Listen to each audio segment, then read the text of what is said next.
I realised on our way to the airport that I didn't pack any books with me to read during holiday. Hello you guys, welcome back to my YouTube channel.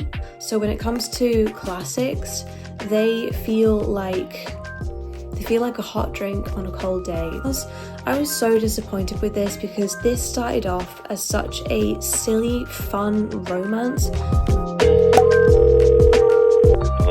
We're sorry, the number you have dialed is not in service at this time. Hello you guys, welcome back to my YouTube channel. In today's video, we're going to talk about the books that I read in March and also the books that I read in February. When it comes to the books I read in January, honestly, I cannot remember, so this is what we've got, this is what we're working with. Let's just go with the flow and pretend that things are hunky-dory. These are the books that I read in February and in the month of March. We have 1, 2, 3, 4, 5, 6 books, all of different genres, different experiences I had with these books. So grab a drink, grab a snack, and let's talk about it. First of all, if you're new here and you haven't seen me before, please subscribe because I would love to see you around. I would love for us to become book besties and to share our love of books together. And yeah, make sure you also hit that thumbs up button because that helps me a lot as a creator. So, starting off, we have My Grandmother Sends Her Regards and Apologizes by Frederick Backman. I've spoken about this book so many times on my channel. It's hilarious, actually. If there's one book I want you to read, one recommendation of mine that I want everyone to read, it's this book because it was so heartwarming, funny, and at the same time I was so invested in the character of Elsa and what she goes through. Blurb says, to most people, 7-year-old Elsa's granny is eccentric, if not crazy. To Elsa, she's a superhero, with one superpower like no other, storytelling. When Granny leaves Elsa a mysterious series of letters apologising for those she has wronged, her stories come to life in ways Elsa could never have imagined, sending her onto a breathtaking adventure of her own. This book is just fantastic, and I don't want to go into it too much because I think sometimes going into a book blind is the best way to experience it. So please check out this book. It's not that long, it's only 340 pages. It's so absolutely worth it.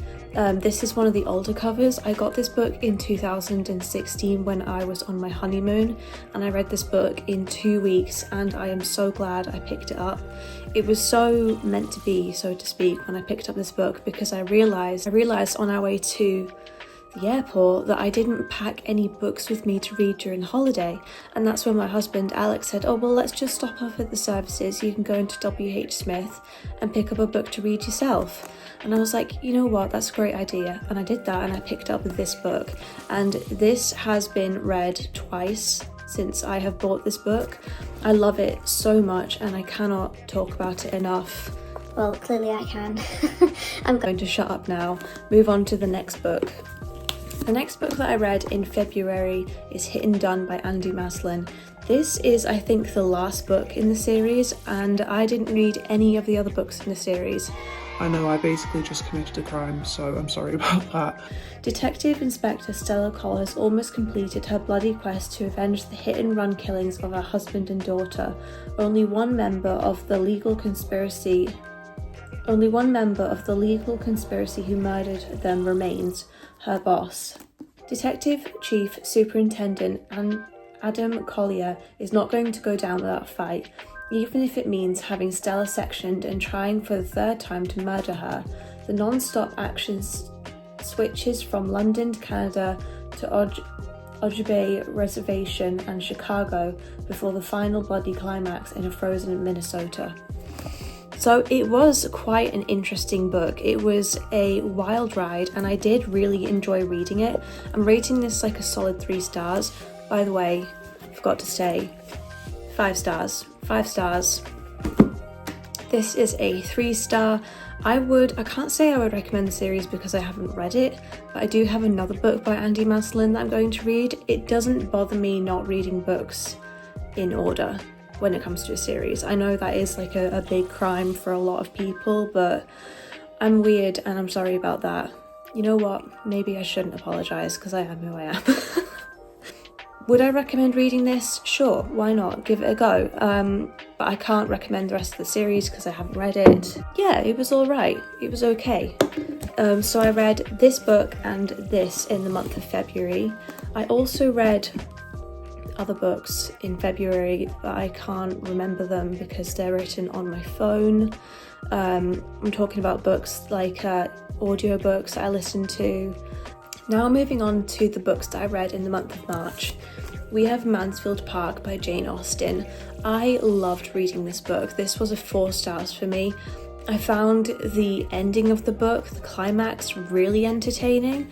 If you're interested in drama, if you like drama, then you will love this book because at the end it has some intense drama, and I had to re-listen to some of the sentences because I was like, hang on a minute, am I actually hearing this right? It was so good. The back says, adultery is not a typical Jane Austen theme, but when it disturbs the relatively peaceful household at Mansfield Park, it has quite unexpected results. The diffident and much put on heroine Fanny Price has to struggle to cope with the results, re-examining her own feelings while enduring the cheerful amorality, old-fashioned indifference and priggish disapproval of those around her. 4 star, I really enjoyed this. I am probably going to reread this because it was just, I was talking about this in my latest video, that classics are very much like a comfort read for me because I know that I'm not necessarily going to come across anything that I have to skip. I don't like reading like intimate scenes in books. I'm not the biggest fan of horror. So when it comes to classics, they feel like a hot drink on a cold day. They feel so comforting to me, and I love reading classics. I've also read Jane Austen, and I've read Persuasion as well. I enjoyed those both very much. Emma is my favourite. I've also read Vanity Fair by William Thackeray. That book was absolutely amazing, 5 stars. I love that book so much, and I say to people, please don't be intimidated by the fact that it's Thackeray. It's such a brilliant book and I love it. So yeah, I really enjoyed Mansfield Park. It's not quite a 5 star, but it's close. I'd say it's like a 4.5. So I really enjoyed this. And now we have Keys to the Streets by Ruth Rendell. I am 100 pages into this and I'm currently filming a video where I finish this entire book, annotating and tabbing it, so I think you guys will really enjoy that. That should be coming out next week. I love this book so much. It is one of the most different types of plots I have ever read in my entire life. The style of writing, some of the quotes are absolutely immaculate. Like, I can't even begin to describe to you how elegant the style of writing is of this book and how it throws you into the atmosphere and you feel like you're there. It's absolutely amazing, and that's one of the reasons why I love picking up secondhand books that no one's heard of before. You've probably never heard of this book before because this isn't the kind of book that is usually on BookTube. It's a very old book, but it's absolutely fantastic. Jane Jargo has donated her bone marrow to save the life of someone she didn't know, and this generous act led directly to the bitter breakup of her affair with Alistair.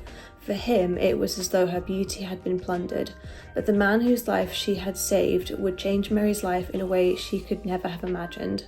Located in the area around Regent's Park, Ruth Rendell creates an atmospherically charged universe where a young woman's life is in danger both from the middle-class world she knows and another world of the dispossessed and deranged. Mysterious, complex, dangerously inventive, Ruth Rendell's new novel may well be her finest achievement. This is 5 stars already, and I'm not going to rate it anything lower than that. It's almost 6 stars of a book, to be honest. It's absolutely unbelievable. Make sure you keep your eyes peeled for the video where I read this entire book because I am desperate to pick this back up again now that I'm home and I love it so much. Now we have a book that I have just started, and that is George Eliot by Daneil Deronda. I can't say much because I'm only like I'm only on page like 20 of this book. Like, I really haven't gotten far into it, but so far it's great. It's comforting like a normal classic is for me, and I've tabbed each 100-page section so that I can track my progress. And so far I am really enjoying it. Like I said, I haven't gotten far into it, so I can't talk much about it, but let's appreciate the gorgeous floppiness of this book. This is probably the floppiest book I own, and it is absolutely stunning in every single way. I wish you guys could be here with my books because it's just wonderful.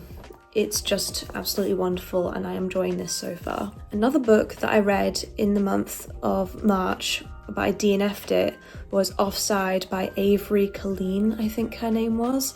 I was so disappointed with this because this started off as such a silly, fun romance, and I was really enjoying it, but then the spice just got way too much, and I was like, no, I'm sorry, I cannot read this. It's too much for me.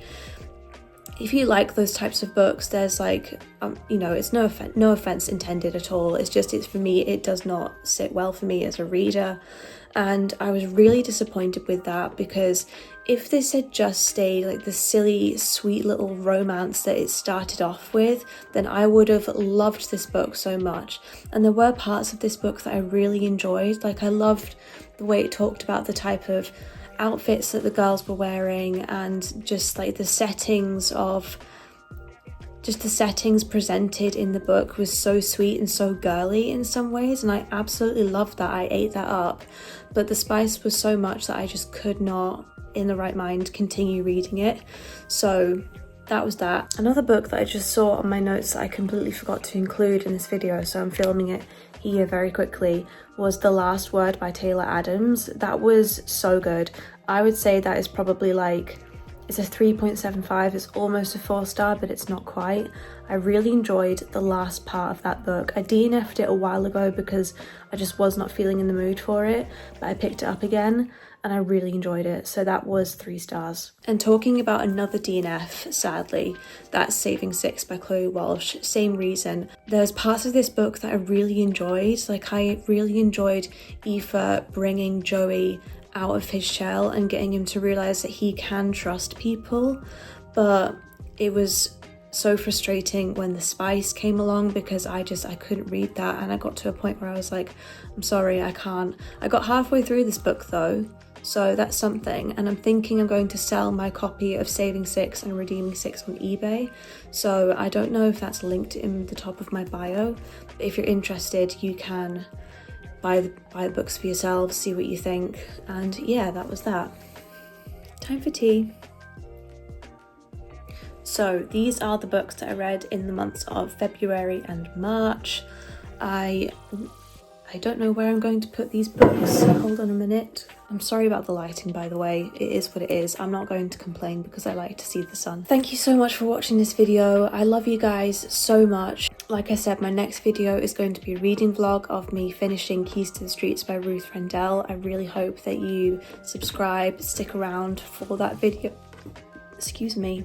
I really hope you subscribe and stick around for that video because that would mean so much to me, and I think you would enjoy yourself. I think you will enjoy the next video, so please make sure you subscribe, you stick around, stay a little while because I would love for you to become part of my YouTube family.